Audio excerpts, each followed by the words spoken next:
Good evening, Bills fans. This is the Triple Coverage Podcast. I'm Lance Nelson. To my left is Scott Casson, and to my right is Mr. Benjamin Shoop. Sup, Shoop? Oh, nothing much. We got some good snow over here, and it's the one time of the year where you struggle sometimes to see the stadium from where I live. So that's when you know it's really coming down. But yeah, snowblower's been working great. Hopefully, the Bills can win again win this weekend, and kind of have a nice relaxing weekend, unlike this week with the continuous snow blowing of my driveway. Right on. Scott, how you doing tonight? And you're muted to start the show. Just unmute yourself, and everyone will be able to hear you. I'm rusty. I missed last week. There you go. I'm doing welcome back to the Triple Coverage with Ben and Scott here. Yeah, tough start. I can only go up from here. But yeah, doing well. Excited to talk about the Bills, move on from the tough loss last week, and got maybe the game of the year coming up on Sunday, and maybe a preview of something later on. So excited to talk about it. Are you not going to say Super Bowl or? We don't have those. We don't have the rights to say it. I have to say the big game. The big game. All right, fair enough. Could be a Super Bowl preview this week, ladies and gentlemen, where the Buffalo Bills face the Detroit Lions here in Week 15 of the NFL. So let's get some quick thoughts going around here. Josh Allen, 3 touchdowns rushing, 3 touchdowns passing. Quick thoughts, Scott. Yeah, it was an awesome performance. Unfortunately, he didn't get a whole lot of help from the defense, but in games where Josh goes off like that, it's usually in games where the defense doesn't play as well just because he wouldn't be asked to do as much. So he did great. It was fun to see. It seems like every week he does something that like no one's ever done before or breaks some kind of record. So we truly are witnessing something great. So hopefully the Bills can take advantage of his greatness and, win something this year when it seems to really be rolling at a kind of a career best so far. Yeah, that performance, I think a lot of people before that game had him as the MVP, and this game, that game, even though they lost, just kind of proved again why he should be that. Obviously, still got a few weeks left, but that was an unbelievable performance through the air, on the ground. You couldn't really have asked for better. I know some people were saying, well, all his rushing touchdowns came from the 1 yard line. Well, just look at the play before that, and you'll see why it was on the 1 yard line. But yeah, I mean, it was a classic historic performance from him, and it sucks that it was in a loss. It seems like that's a theme for Josh Allen historic performances, is that you end up losing somehow. But the Rams, they played well. They're a team that is rolling. We saw they won yesterday again. They're a team that started off the year with some injuries, but they got talent, and they showed it on Sunday against the Bills. Not so much last night with the rain and everything, but yeah, it was another phenomenal performance, and hopefully we get another great one this Sunday, because we'll need it for sure. Yeah, absolutely. I think you're exactly right. Witnessing greatness here with Josh Allen, one of the greatest players in football today and to ever play football, in my opinion. It's fun to watch. Should we worry about the defense? I'm just going to say I don't think that we have to worry about the defense as a whole. I think they need to make adjustments, and I think that there's weak points that are not going to go away. But I think that there's not a genuine concern overall for this defense, given what we saw in Week 14. But what do you think about that, Ben? Yeah, I mean, I think there isn't necessarily you have to worry about them. You can have, like you said, Lance, like your different thoughts about, oh, they need to clean this up, or they need to adjust into this situation. They played it again, like they just said, they played a very good Rams offense. They have a bunch of talent. Puka Nacua was playing out of his mind, making some unbelievable catches. And you also still have a coordinator that is in his first year in that position, right? He's calling plays for the first time. He didn't have his best game on Sunday. Yes, he'll have to clean that up, especially once we get into the playoffs. But I'm not super worried about him. There are certain guys I would say I'm worried about, but the defense as a whole, I wouldn't say I'm worried. Yeah, I agree with that. The one thing that did worry me, and this is kind of like showed up throughout the season, just the complete lack of pass rush.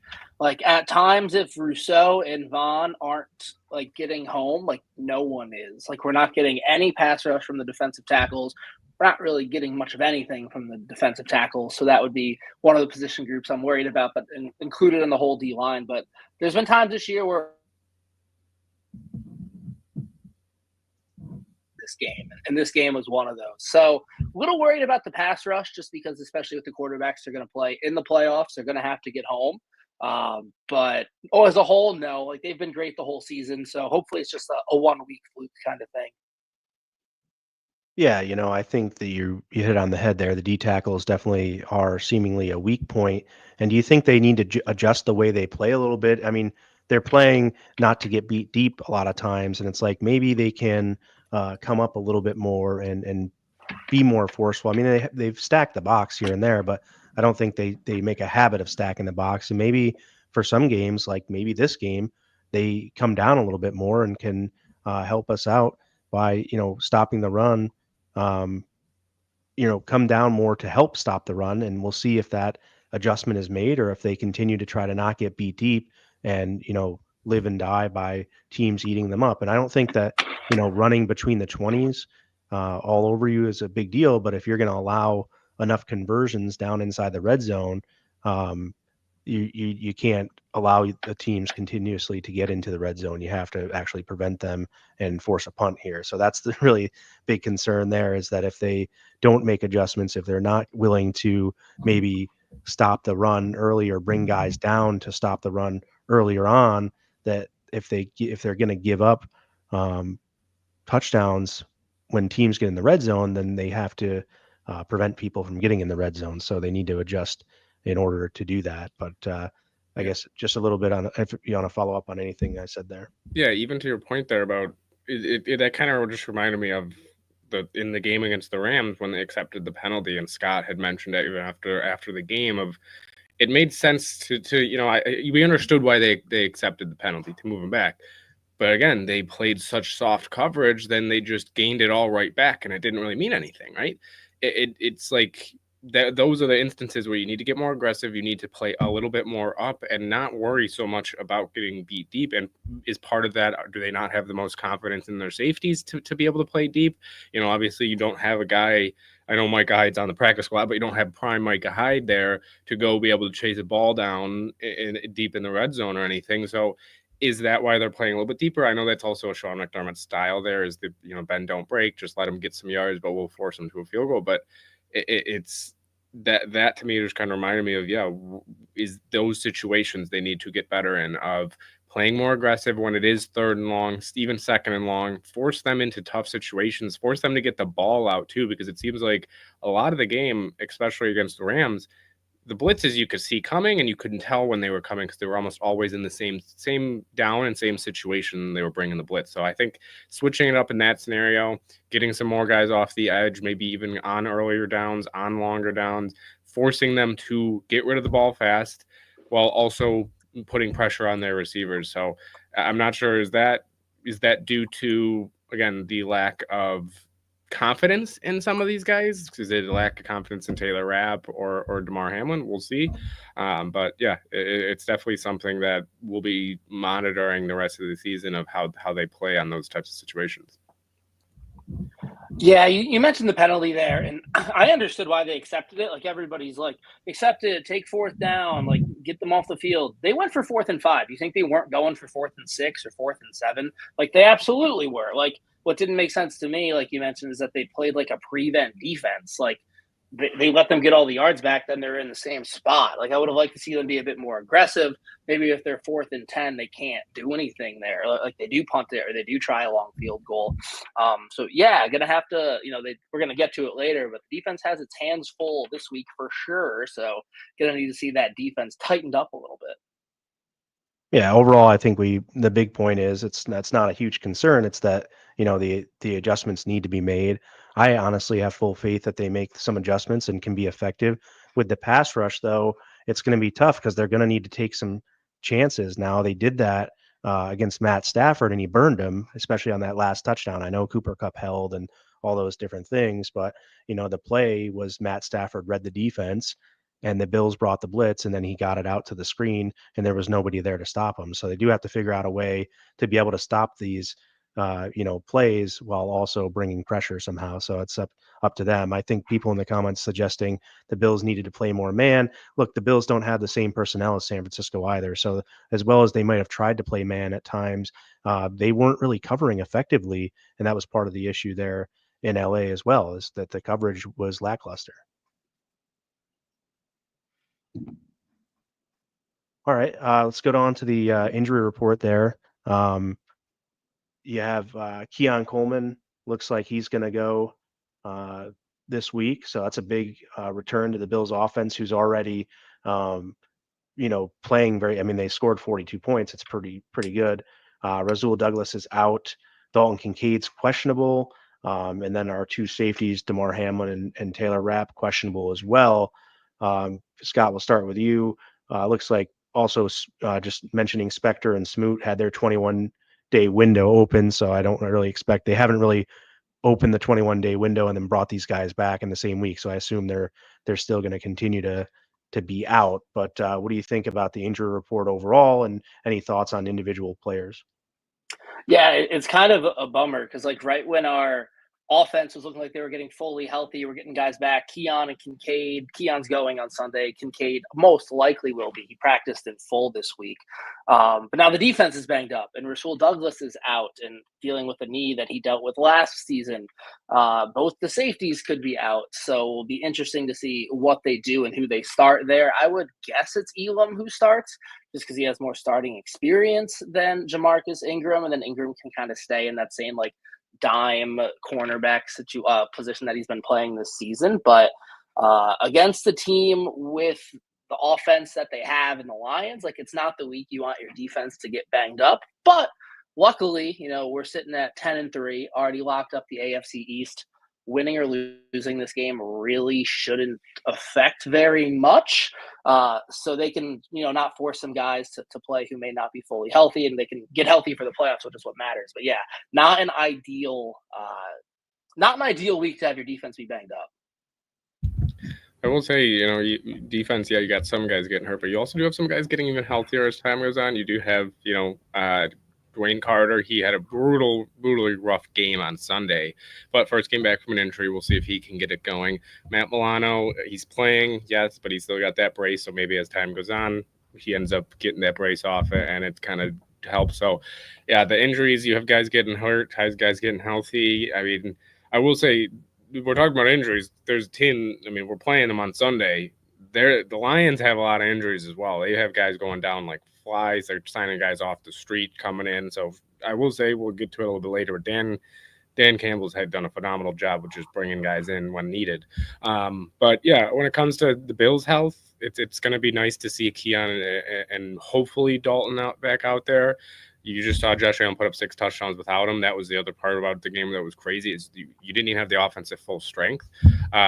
But yeah, when it comes to the defense, we'll see. I'm really hoping that they give the spot to Elam on the second starting spot there at corner, because I want to see him. It seems like he's played decently well when it came to when he has played on this season. When he has been on the field, he's played all right, and he's been a little bit better than usual, or at least better than we've seen in the beginning of his career, the first year or two.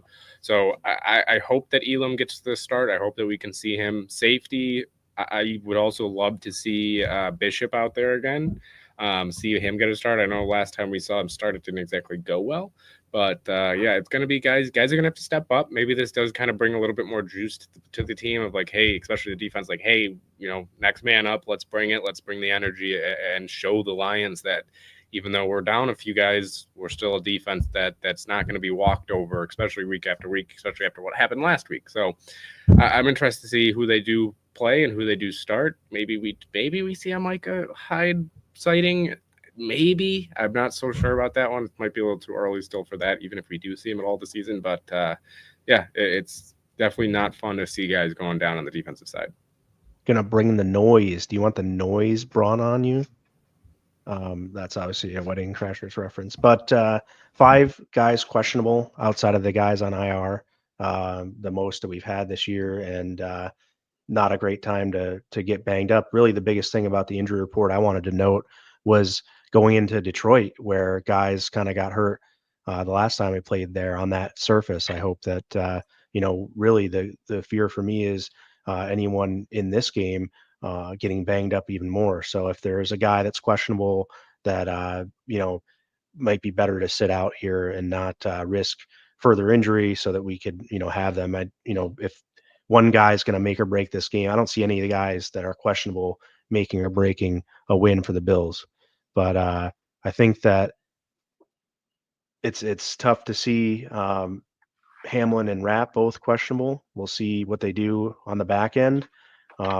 Those guys need to play physical games, so like ribs is a very tough thing to play through, I feel like, and physicality needs to be Hamlin's game. It's going to be tough, but these guys get paid a lot of money to do that, so we'll see how it all works out. Do we have any? I will just bring it before we go on to the offense here. Yeah, Wolf King's here. Welcome. We did put we did throw some stuff in there with like fans of all kinds. If you have any questions you want to talk Lions and Bills, let's hear it. I do want to just bring up John's comment here because we didn't really touch on it, and we do have it here in our notes, but we didn't really talk about Smoot's window opening. Again, I just talked about Carter coming out and Smoot back. both had their window Smoot. open.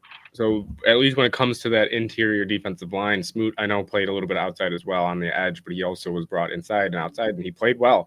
So he's a guy that I am very excited to hopefully see get back and be a guy that can be a difference maker, especially when it comes to the playoff time. So I just wanted to bring him up. Not sure if you guys have any thoughts on him, but just did see the comment there. Yeah. I like Smoot. I hope he gets back as soon as he can. Definitely going to help this defense. Do you think they'll bring up Hyde from the practice squad yet? I think it's a little bit too early. I don't know if they'll bring him up for this game, but I would love to see it. I've been kind of asking this question when anybody's talked about the safeties being hurt. I've been kind of like, what did you say, Micah Hyde? Because I would love to see him back on the field for the Bills. Yeah, I mean, I don't think we'll see him this week, but see, the thing is, I don't even know what to expect from him if he is called up or when he is called up. I have zero expectations for him and zero clue what it'll look like. So we'll see though if he does get called up. Yeah, I think he's going to be more like a vet leader, like leading from like kind of trying to think like when Charlie Conway, gets hurt in the second Mighty Ducks and he has to coach at the end. I think that's kind of what this is here. Ducks fly together. You think he'll pull? What's the Adam Sandler movie that I'm completely blanking on right now? I can picture the movie. Saving Private Ryan. Nice. Oh, I'm talking about the movie where he's in prison and they're playing football. Oh my gosh. Happy Longest Gilmore. Yard. The Longest Yard. Yeah, the Longest Yard. Where what's his name comes off the former player comes off the field for one play. That's going to be Micah Hyde. But there you go. Can't believe I didn't remember that. Anyways, on to the Bills offense there. Scott, take her away. Yeah, I'll jump into that. So the Bills offense been playing really well recently. I know they lost last week, but by no fault of the offense, they put up 42 points, did everything that they could. Going against the Lions defense that's really banged up. Obviously, Aiden Hutchinson is done for the year. Anzalone is out. Who knows when he's going to get back. I know Jack Campbell is banged up, but I'm pretty sure he's playing. I haven't checked, so maybe the Wolf King can help me out with that. So Bills should have an opportunity to take advantage of this banged-up defense, so we could be looking at another shootout just like last week. The Lions' passing defense so far this season is ranked 24th in the league. There are 32 teams in the league, for those of you who don't know. My guess is Nathaniel in the chat probably didn't know that. 24 out of 32 is not good. So, Lance, how do you think the Bills can try to take advantage of this, and who do you look for to kind of, get at that secondary? Yeah, I really want to see, the Mari Cooper and Keon Coleman tandem on the outside working in this game. With Keon coming back, I think Cooper on one side and Coleman on the other definitely helps them take advantage. And I'm going to leave who I think is going to really benefit from that for the segment later on. But I definitely think that Cooper and Coleman are the keys to taking advantage of the 24th in pass D.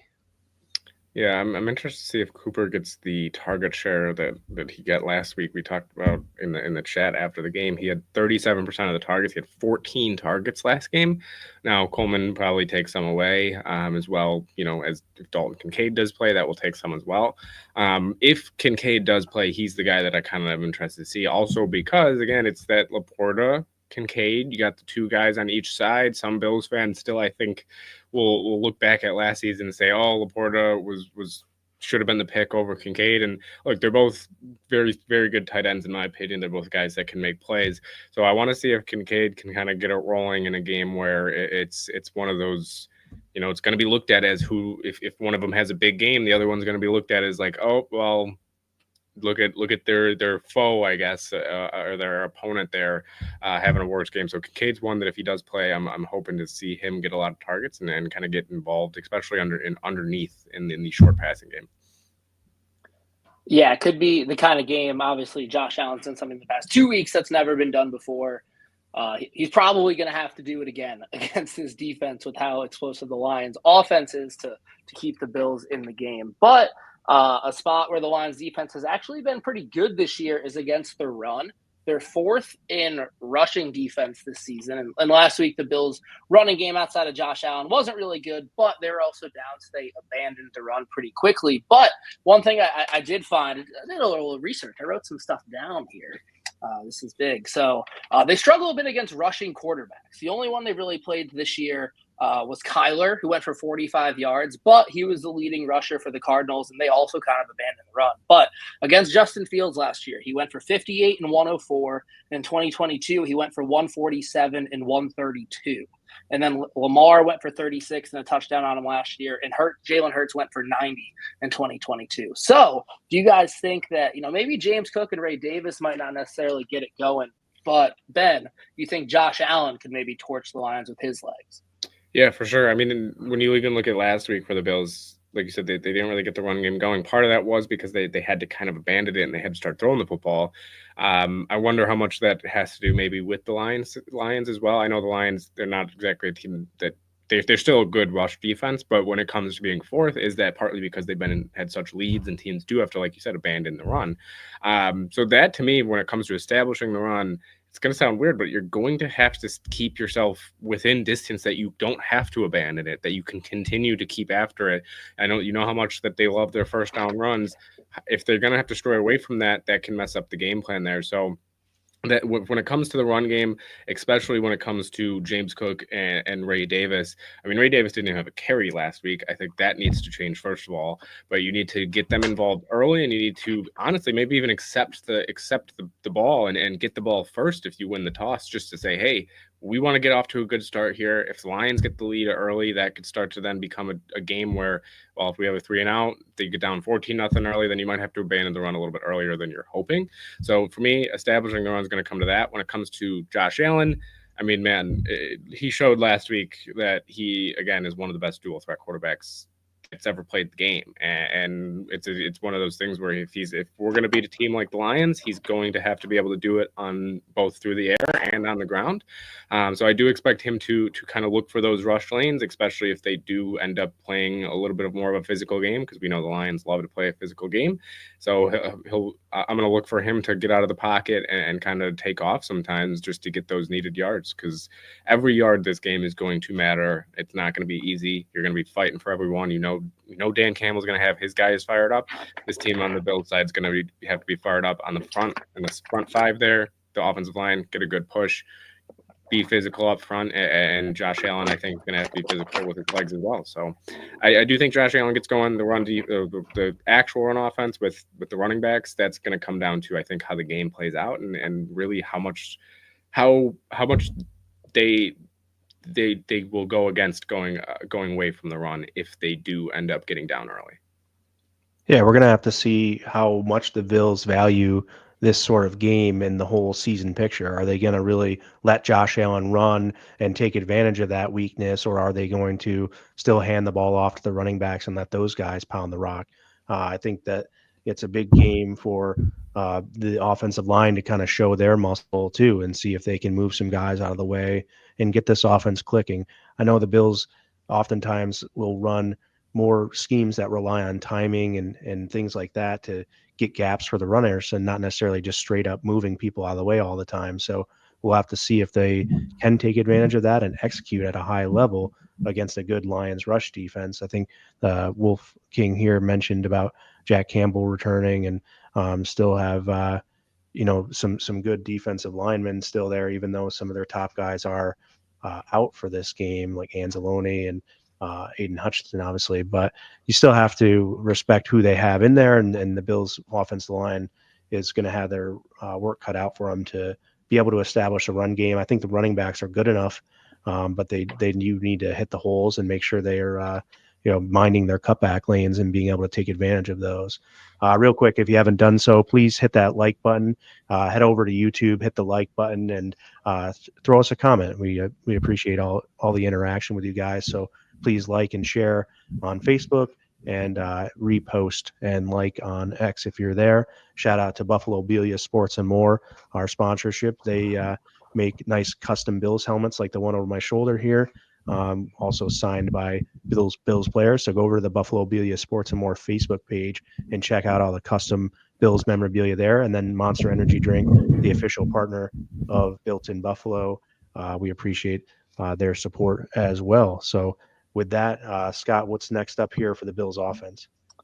Yeah, just one more thing on the running quarterbacks. Aaron Glenn typically doesn't like to use a spy. So, it may not be a lot of designed runs for Josh Allen, but just, play breaks down, get those plays with his legs, and they can decide they don't want to run him much because they're deciding how big of a game it is. But, Josh Allen, he's a gamer. If he sees a lane, he's taking it. So, game like this, you feel like he's definitely going to try to, take that advantage. And whenever he sees a seam, if there's not a sure thing right away, he's probably going to tuck it and try to make some big plays himself, right?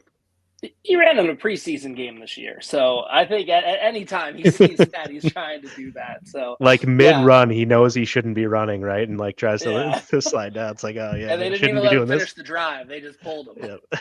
Yep. Yeah, but obviously, like we mentioned, the Lions' defense is really banged up. But who worries you most on that defense of the guys who are healthy? Because I don't want to get mine stolen, and I'm running the segment. I'm going to go first. I'm going to go with Carlton Davis. That we mentioned their secondary is probably the weaker part of that defense, but he's a vet. He's been around for a long time, played in some big games, Super Bowl winner with the Bucs, I believe, has a couple picks this season. So somebody that Josh is going to have to make sure he knows where he is at all times. So Carlton Davis is the guy I'm going to be looking for and hope that he doesn't beat us in that secondary. Lance? Yeah, I think Jack Campbell obviously can do some things side to side on the football field and really probably be a big proponent of the Lions' run defense here this weekend. So if we're not able to really establish much of the run, I feel like Jack Campbell's going to be a big part of that. I saw that Amik Robertson seems to think he can cover Khalil Shakir. So I just wanted to mention that he does not worry me, and I'm not worried about Amik Robertson shutting down Khalil Shakir like he seemed to mention on social media. I had two of them that I actually was going to go with. And Lance, I kind of just zoned out there. So who'd you pick again? I'm sorry.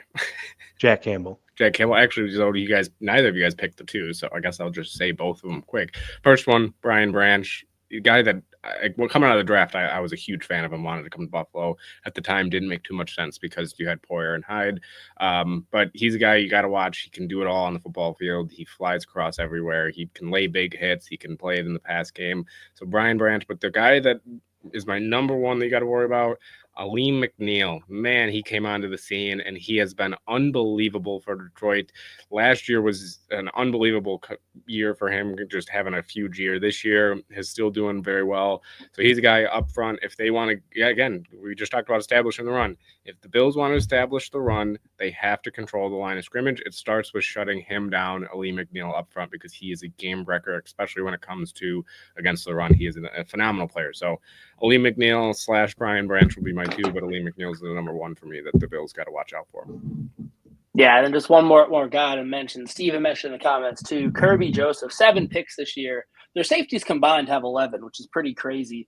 A couple of ball hawks back there who will definitely be looking to get one on Sunday. But, maybe that means sometimes their eyes get caught looking where they shouldn't be, and you can kind of run something backside on them that they won't see. So I'm going to choose to believe that that's the way we're going to look.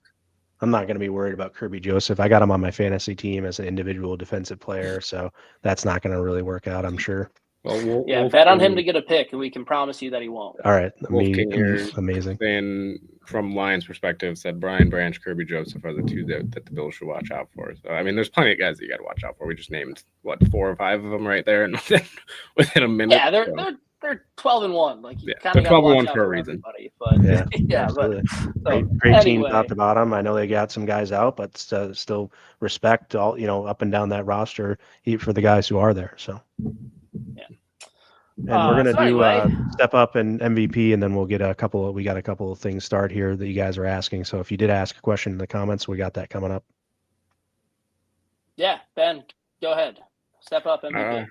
Who needs to step up? Who is the offensive MVP? Offensive MVP. Well, actually, I'll go. And this is the MVP just for Week 15, people. We're not talking about the season MVP. Somebody asked a question about season MVP, I think, and we're going to get to that. Sorry. Yeah. So who needs to step up? I mean, I'm going to go with I'll go with just one guy, but I guess it really can be 3. But it's just Connor McGovern, I think, is going to be the guy. It's going to be So I knew Lance was going to pick it, so I had to pick it now. No, I had Connor McGovern there. I mean, I've been kind of like a broken record here. You got to control that up front, and it starts with the guy in the middle. It starts with him, and then you'll get out of Spencer Brown and Deion Dawkins, but it's going to come down to the middle of the offensive line there, specifically Connor McGovern. So he's going to be my guy that needs to step up. MVP, I'm going to go with Josh. I mean, it's a kind of a given pick, but I'm going Josh Allen. I think that if the Bills win this football game, he's going to have to be the MVP. You're going to have to put up good numbers, and you're going to have to take care of the football. So yeah, I'm going to go with Josh Allen. It might be, I know every time one of us takes it, we always say, oh, it might be a cop-out answer. But at the end of the day, he's the guy that if they want to win, he's going to have to be the MVP. You're so brave. I'm going to pull up a comment here by John Robert, and my MVP for this offense in Week 15 is going to be Khalil Shakir, and I think he's going to have over 100 yards receiving. I think that I mentioned earlier that the key to the Bills taking advantage of the Lions' pass defense is Amari Cooper and Keon Coleman. I think they're going to take attention or garner attention. I think Khalil Shakir eats with that being done. So I think Khalil Shakir is the MVP this week. And I'm still going to just keep on what I was going to say, even though Ben robbed me of my 5 minutes of fame here, and say the interior offensive line needs to step up. It's just obvious they need to step up. It's not that they haven't been playing well, but they haven't necessarily played the best every game either. So if we want to run the ball, if we want to be able to keep pressure off Josh Allen up the middle, the interior offensive line is going to be very important to that. So they need to step up this week. Yeah, I was going to have someone on the offensive line, but I'll switch it up just so we don't all say the same thing. But I will say, the Lions, they have 31 sacks as a team, which is a lot. Obviously, 7.5 of those are gone with Aiden Hutchinson, but their defensive line is good, and they've had a lot of injuries, and they just keep rotating guys out there, and they keep making plays. So going to have to keep Josh Allen clean across the whole offensive line. But my step up, I'm going to go with kind of the whole running back room in general. So James Cook, Ray Davis, Ty Johnson played great last week. We're going to need him out of the backfield in those screen games. And then hopefully Ray Davis gets on the field this week. I know last week's game was a little bit weird. You're playing from behind. It's kind of hard to get your second string running back in there, but establish the run early, get those guys in some kind of rhythm, because they had zero rhythm last week in the running game. So step up, going the whole running back room. And then my MVP is going to be Amari Cooper. He played really well last week. It looks like he and Josh are starting to get some kind of chemistry going. Josh is clearly not afraid to just throw him the ball, even if he's in blanketed coverage. He did that on a couple third downs last week, and he came down with it both times. So having Keon back on one side and then Amari on the other side, both of them who can make contested catches, don't necessarily need separation, as some may say, to make plays. So I'm looking for Amari Cooper, and I think there's going to be some times where Josh is just like, screw it, Keon or Amari are down there somewhere. They're just going to get the ball thrown up to him. We're going to need them to make plays. Yeah, for sure. One more comment or question from the audience. So I guess, do you guys want to answer the one that I took during my answer? Do you think a receiver is going to have 100 yards at all? Yeah, I'm going to go with Amon-Ra St. Brown on the Detroit side because I do think he'll have a monster game. I mean, he's Amon-Ra St. Brown, for being honest. I mean, he's a phenomenal I receiver. assume he meant Bills receivers. And then Bills receiver, as I was getting to Lance, I'm going to go with Amari. He had, again, 14 targets last game. Even if he hits 8 targets and catches, again, 6 or 7 of them, he could get close to 100 there. So I'll go with Amari for the Bills side. For the Bills, this is one of those games where I feel like no one might get to 100, but a lot of guys are going to get to 40, 50, 60. So I think Josh is going to have to spread the ball around. The Lions defense is good enough that they're not going to just let one guy beat them or 2 guys beat them. I think Kincaid, if he plays, which it sounds like he should, he's going to have to be good across the middle, and then Shakir in the slot, Keon Cooper on the outside. So I don't know if anybody gets to 100. It's also going to be the healthiest that our receiving room, grouping the tight ends in there, has been. So Josh is going to have a lot of options. He's going to have all his boys to throw to. So I don't know if anybody gets to 100, but I think a lot of receivers, tight ends are going to have an impact on the game. And on the line side, you mentioned Amon-Ra. Jameson Williams, he has a shot to get there too. He could damn near get there on one play. He's so fast. So watch out for him. Yeah, for sure. I agree. I mean, I don't know. I think Cooper and Shakir could both have over 100 if things go one way or another. But they almost did last week. We'll see. Yeah. You saw John said Amari had 95, and Shakir did have over 100, so they were very close last week. Yeah. We'll see if it turns into a shootout and it's up and down and the Bills are slinging it. I think that they can have multiple go over 100.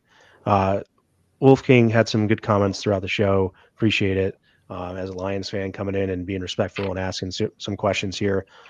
His question here is kind of leading. He clarified it down below about Jared Goff. Jared Goff's not going to be the MVP. I'm sorry. And even if there's a fire. But Josh Allen is the MVP unless he goes 12 or 30 for 95 yards or something with 3 interceptions. Then maybe he falls out of MVP. But outside of that, Josh Allen's going to be the MVP of this NFL season. Especially if he keeps putting up numbers. And then another comment that he followed up with is that Josh Allen can't do it all himself. Well, watch him because he does it each and every week for the Bills, and he will do it again this week. Yeah, Wolf King will be proud. I do have a Jared Goff MVP ticket at plus 2,800 from earlier in the year. I have a Josh ticket at plus 650. So my wallet wouldn't hate Jared Goff. But yeah, unless Josh Allen – unless something bad happens, I think he's got it pretty much locked up. So hopefully nothing bad happens. Hopefully there are no fires. I think Goff would be in the conversation more if he didn't have Montgomery and Gibbs doing what they've been doing this year. That honestly hurts Goff's case for MVP. It's when you have 2 running backs that are doing what they're doing. For me, I mean, right now Josh is, I think, the front runner. I mean, although I've said it a couple times, if the Bengals were even if they had a winning record, Joe Burrow is probably in that conversation this year. I know Saquon again had a phenomenal season, but it's hard for a running back to win it. I think it was Nathaniel had a comment about if the Bengals again were decent, then it would be his vote would be Jamar Chase. Yeah, if the Bengals win out and make the playoffs, Jamar Chase should be MVP. There's a lot of players that definitely could be in the conversation. If Josh Allen though finishes the season, he averages even 3 touchdowns the rest of the season while taking care of the football. He to me probably is the MVP just because again, when you look before the season, what was the narrative? It was the Bills are done. They're going to come 3rd in the division. They lost everybody. This team's not good, and now all of a sudden it's. This offense has so many weapons. It's so great. Well, what's the one constant over the past 8 years? It's been Josh Allen. I think people are starting to find it to be exactly like your comment here with Wolf King. He's been doing it all, right? He's had to do it all a lot of weeks. There's been some weeks where it's been the run game, but at the end of the day, I think it's going to be Josh. Yeah, right on. So let's run right into the Bills defense. Yeah, so Bills defense here, as we always do, offense then defense or defense and offense. I just talked about the two of them, so I'm going to start it right off with them. The 2-headed monster in the backfield there for Detroit. I mean, I had one of them on my fantasy team, and David Montgomery, phenomenal all season. Gibbs has been the same. Me and my buddy had him on each team, so we've kind of every time the Lions play, we would just say "Go Lions," and both of them would be amazing every week. But yeah, Sonic and Knuckles, as their nickname is, where they're you bring a little bit of power there with David Montgomery, a little bit of physicality, and then you get the speed there with Gibbs. So they really complement each other well. Can the Buffalo Bills defense stop them? That's going to be just my straight up question to you guys. Let's start with you, Lance. Can they stop them? I don't think they're going to stop them. They're going to slow them. They need to slow them down. Biggest thing is, again, when they get inside the 20 in the red zone, can they prevent a touchdown and force a field goal? That's what the question for me is going to be.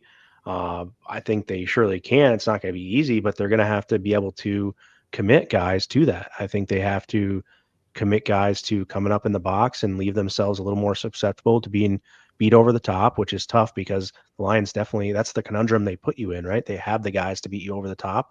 And then if you want to come down and try to stop their run, it's still not a guarantee you can even do that because their guys are so good and the offensive line plays well. So it's definitely something I don't think they're going to stop, but I think, they can slow it down enough to have a puncher's chance to, go toe to toe with these guys. Yeah, agree with what you said. Like, are they going to stop them? No. Can they slow them down?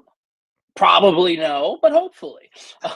The best way to stop these guys, honestly, is to get a lead. Like, if they can somehow get asking a lot, but somehow get like a 2-score lead in the first half and make them have to do what the Bills did last week and abandon the run and make Jared Goff pass, like that could be best case scenario for slowing those guys down. Like, they're both so good and they play together so well, and they truly, neither one of them seems to be like selfish of the other or get mad about it. Like, they're, I would say, one of the best running back duos in recent memory. And they both do the same thing so well, but they're also like different at what they do well. Like, both of them can catch the ball. Both of them can run a guy over. Both of them can make a guy miss. Like, they're a dynamic duo, and they're very fun to watch when your team's not the ones playing them. So the best way to get to slow them down is, I would say, try to get a lead.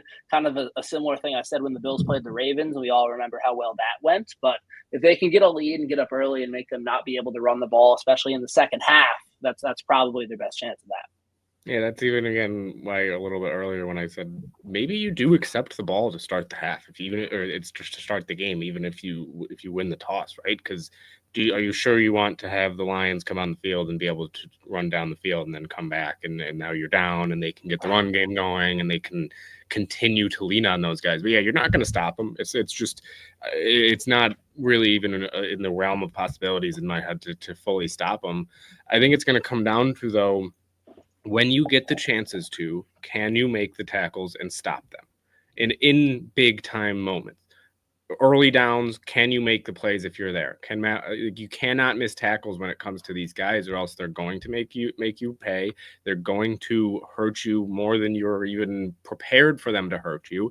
So for me, it's going to come down to they have to just tackle well, and for majority of the game, they're going to have to pray to God that these guys can somehow be slowed down a little bit. So it's one of those things where, yeah, you're not going to stop them, but you can just pray that you could slow them down even a little bit there, because they're, like you said, one of the best duos in recent memory too. I mean, the only one other one that I can really think of that were at the level of at least hype of them was I think I saw the comment here. Kamara and Ingram there. I think he meant Brandon Ingram and Zion. Yeah. Brandon Ingram, heck of a point guard, right? Mark Ingram and Alvin Kamara on the scene. So those two were phenomenal there. But yeah, this running back duo is unbelievable. But they do have a little bit of help as well. Great nickname too.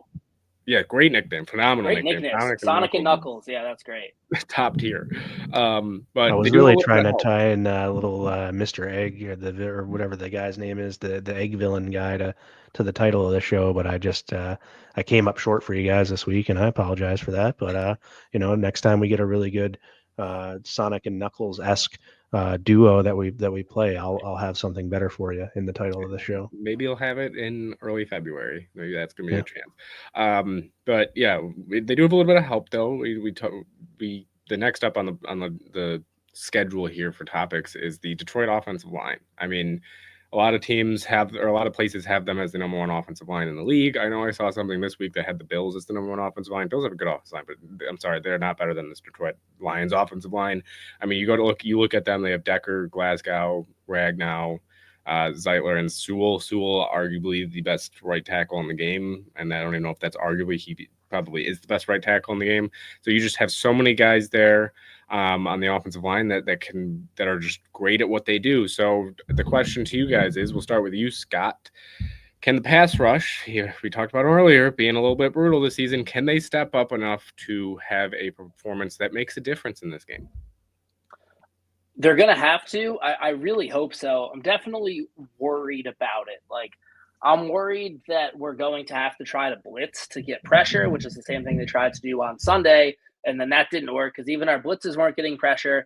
And similar to the Rams, the Lions receivers are so good, and Jared Goff is so good at reading the defenses, standing back there, getting the ball out on time. And if you blitz, the receivers are just going to get open.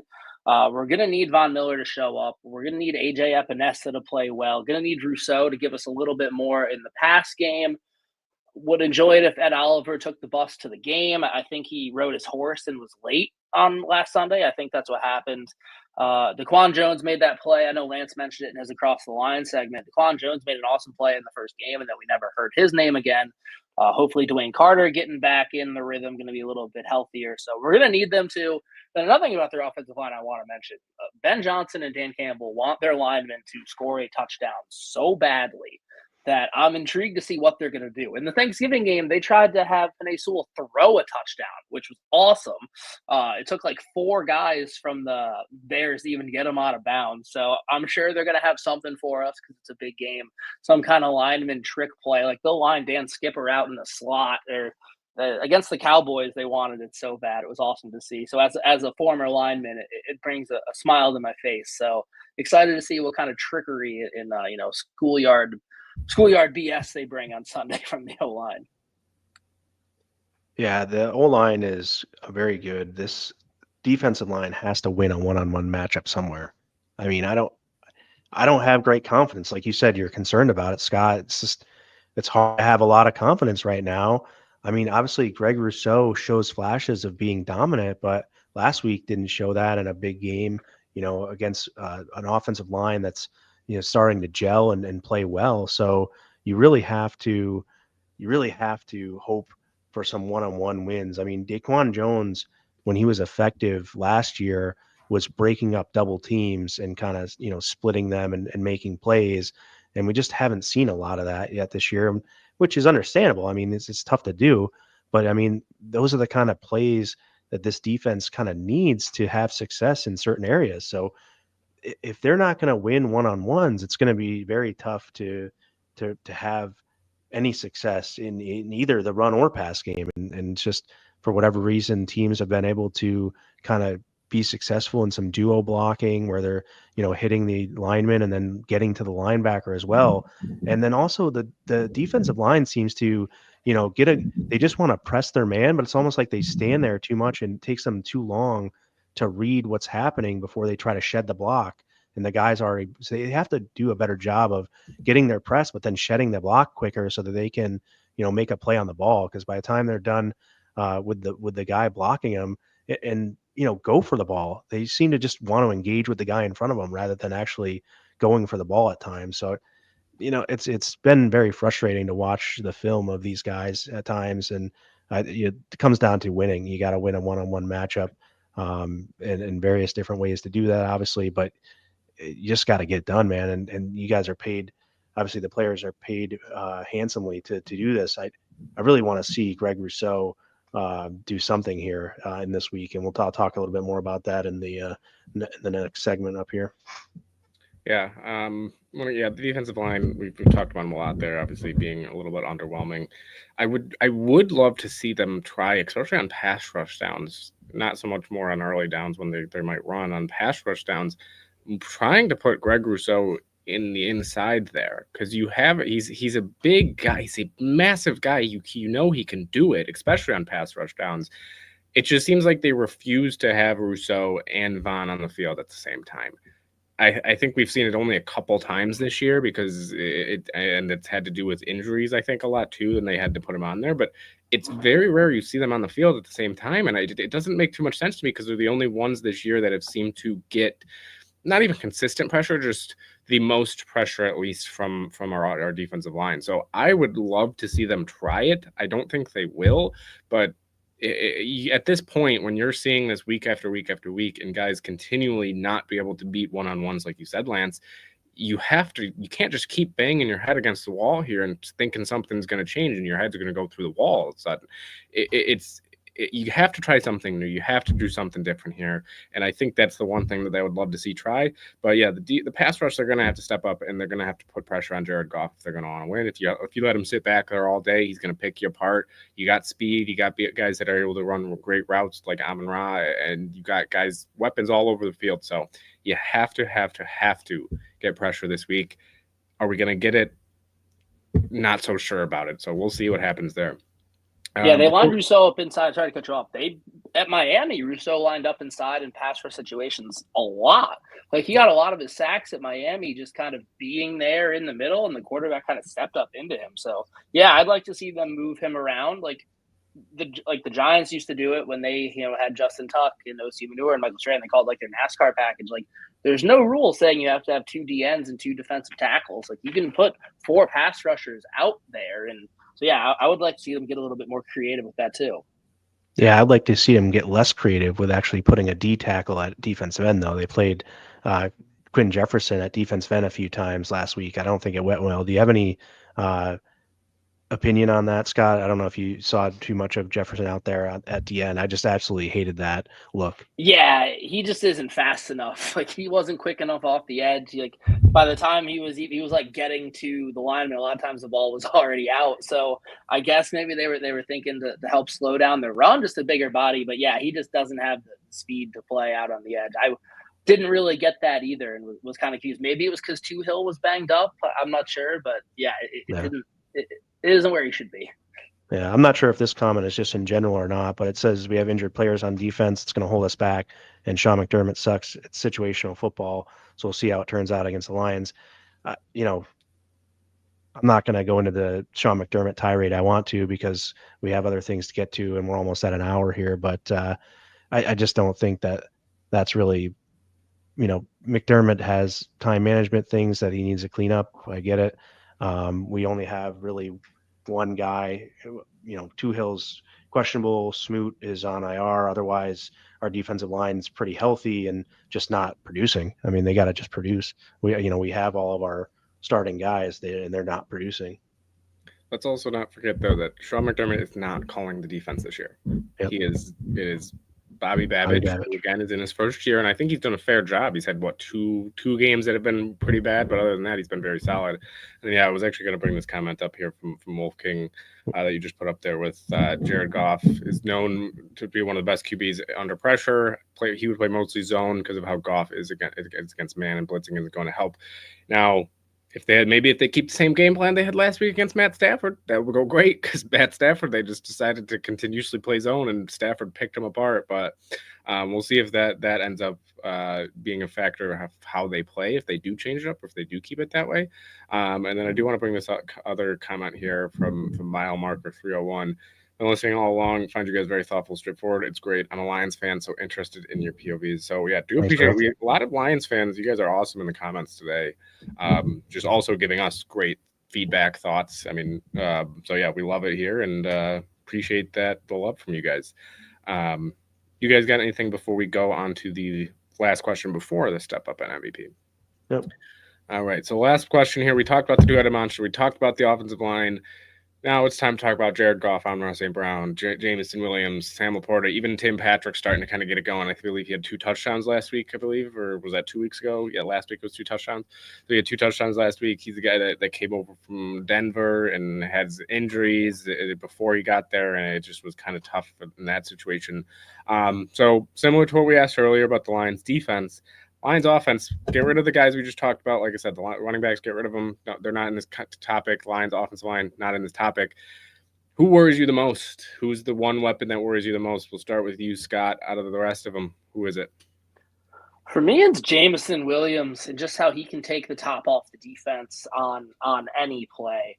Like Amon-Ra St. Brown, he's a great receiver. He gets open. He's a great route runner. Very similar to Khalil Shakir in his skill set. Probably just a little bit better than Shakir is at this point in his career, but he'll get there. But Jamison Williams just being that deep threat, he's so fast, and especially if we don't have either of our starting safeties, and we already know we don't have one of our starting corners, like we saw in the Texans game, there was a miscommunication with Cole Bishop at safety, and everybody watched Nico Collins bang his head off the goalposts. Like that could happen with Jamison Williams. He's just so fast, and they love getting him the ball down the field. So he's somebody that they're going to have to make sure that they have a plan for, and they communicate it and they pass it off well, because if you're even a split second late and passing it off from the corner to the safety, he's by you. So Jamison Williams is the guy for me. Yeah, I'm going Amon-Ra St. Brown. He's just able to get one of the things that was worrisome about the Rams game was just the guys being kind of open and making good plays, Puka Nacua and especially, but I think Amon-Ra St. Brown has that special ability. Rasul Douglas is down, so we'll see what Benford and Elam or Ingram and what the plan is on defense, if they are going to go man at all or zone it up like we suggested, due to Goff's propensity to beat the man coverage or pressure looks. So, I think Amon-Ra St. Brown has the ability to sit in zones and find those creases, and Goff usually doesn't miss him when he's open. Yeah. I'm going to just go off what Scott again, because I was going to go with James Williams for mine. So, and there's really Laporta or like Tim Patrick left. So I'm going to go with Jameson Williams though.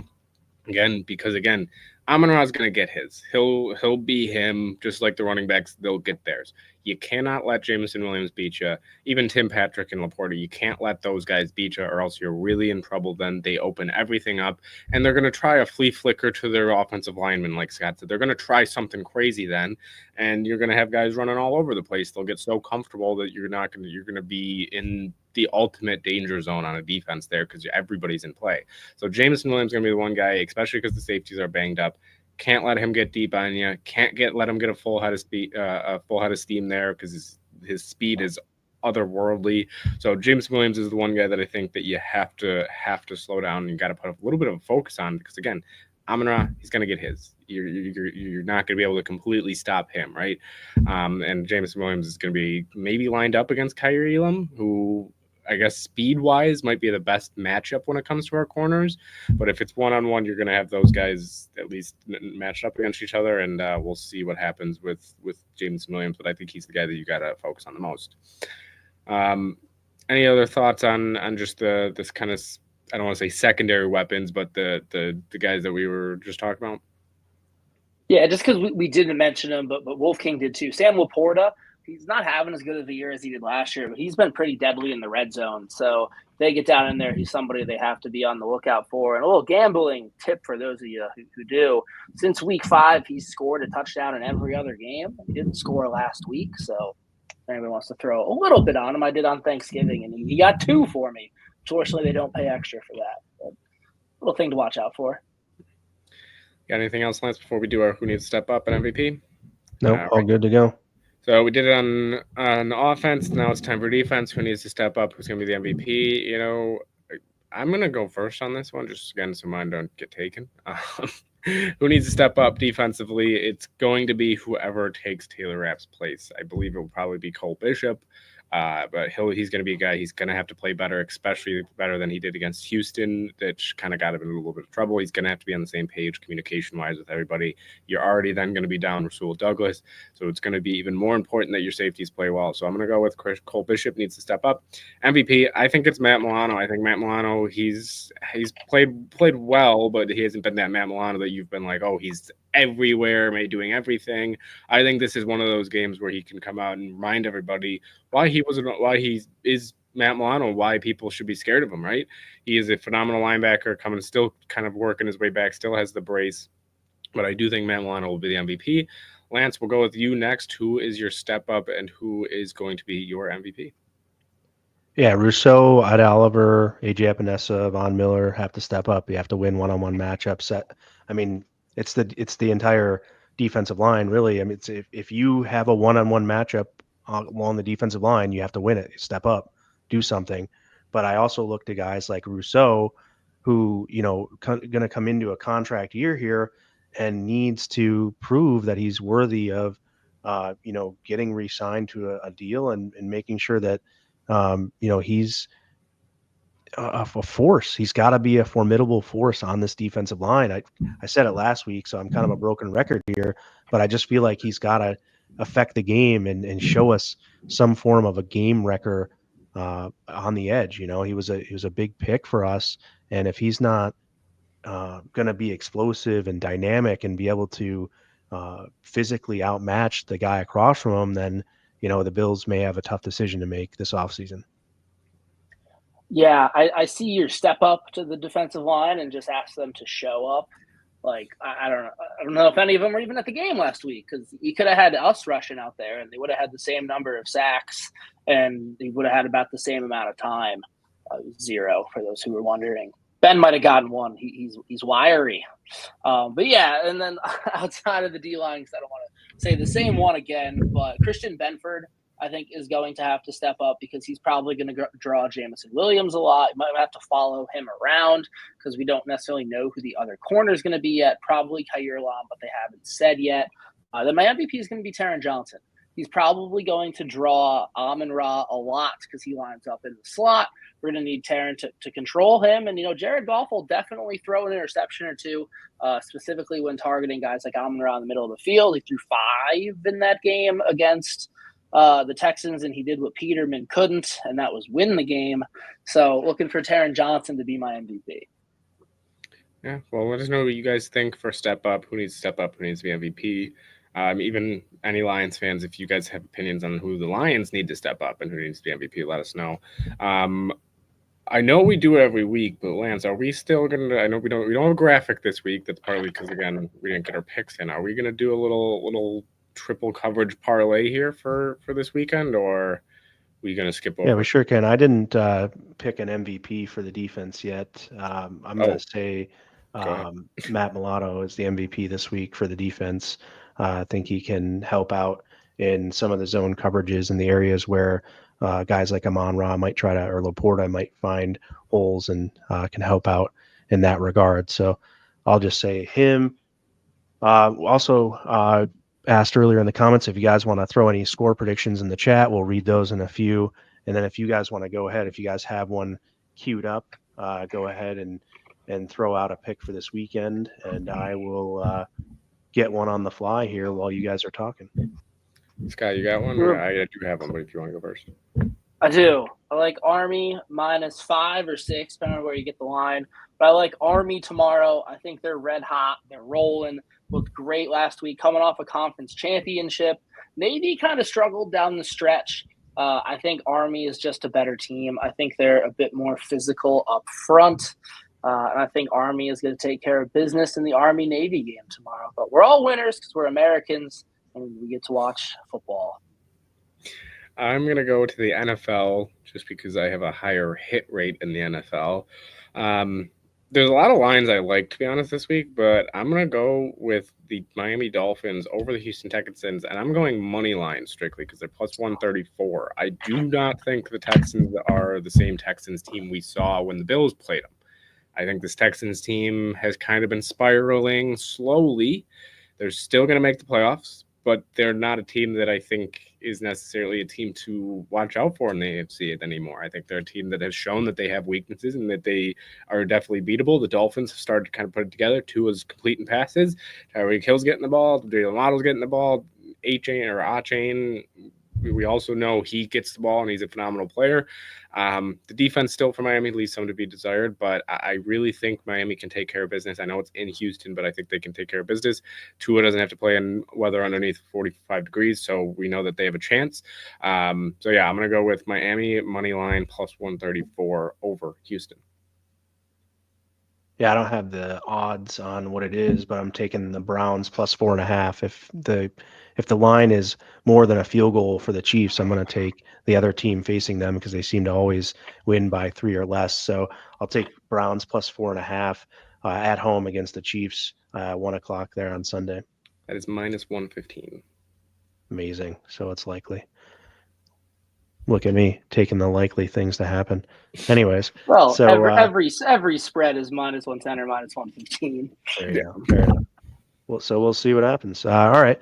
I don't know if you guys have score predictions prepared or if you just want to throw out a random prediction, but I'm going to predict 38-34 Lions win this week against the Bills.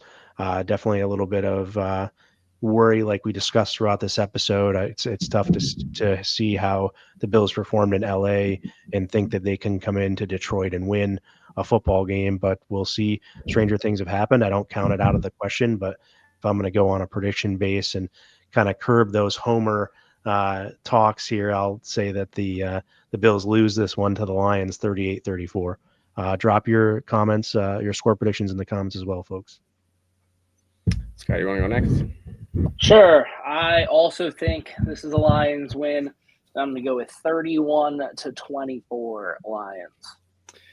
I know we're a Bills show, but man, we're going 3 for 3 with Lions picks here because I also went Lions. I think it's going to be 38-31. Look, they're a good football team. We all know it. They're 12-1, right? And I know the Bills might be a little pissed off after last week, but now that you got Douglas going down, you still are waiting for Smoot to come back. You got Dwayne Carter still coming back from injury. You got guys that still need to fully get healthy. And I just think in Detroit is also a big game changer for me. If it was in Buffalo, maybe I'd pick Buffalo, but I'm going to go 38-31 Lions. I think it'll be a high scoring game. I think it'll be a shootout. Wolf King goes close game, 30-27 Lions. But yeah, I know some people in the comments again might be saying, well, this is a Bills show. How can all of us go Lions? Look, we're going to provide you our as unbiased as possible opinions, and this week is proving that we definitely are going a little more unbiased than usual this week, but yeah, a lot more unbiased than usual. I'm usually not very unbiased. I love the Buffalo Bills. I'm a Buffalo Bills fan, and you guys will get that from me because I like the team, I like the players we have here, I like the roster, I like our coach and Sean McDermott and the staff we have. The whole organization right now is at the top of its game. And I think at any given day, obviously this team can beat anybody, but given what I saw last week, it does definitely discourage me from picking them this week against the best team in the NFL. So we'll see how it all works out. Last thing to say, you guys got anything kind of last words before we sign off? I just hope it's a clean game. I hope there's no major injuries. This could be potentially, like we said, a Super Bowl preview. Two cities that definitely deserve to be in a Super Bowl, that's for sure. So, it's crazy to think that, especially looking back at the past, to think that these are the two of the top teams in the NFL, and that these are the teams that people are afraid to maybe run into. So, as long as it's clean, no injuries, just like their mile marker said, no injuries is on either side, just a good, clean game. And again, appreciate all the Lions fans in the comments. You guys were awesome. Yeah, I think I forget the number of years, so I'm sure I'll be wrong, but I'll be close enough. It's the first time in like 40 years that two teams with 10 wins each have played each other like in week 15 in like 30 or 40 years, like this early in the season. So like it's a pretty special game. It's going to be really fun. The CBS crew, I think, is going to be there live like they were when the Bills played the Chiefs. So hopefully it's a good game. Like everybody said, no more injuries. And Wolf King and mile marker, we'll see you in February in New Orleans. Yeah, I don't care about the outcome of this game one bit as far as wins and losses. I only care about the health of the Bills. I hope the best for the Lions too, but don't really care. At the end of the day, I want the Bills to come out of this thing healthy, and that'll be a win for me, whether or not the scoreboard says they won the game or not. So, with all that, be safe if you're here in Buffalo and got a lot of snow. Stay warm, and hopefully you can shovel out, and maybe if you're making the trek to Detroit, safe travels and all that. And here's to hoping, I guess, guys. So with that, we'll say go Bills.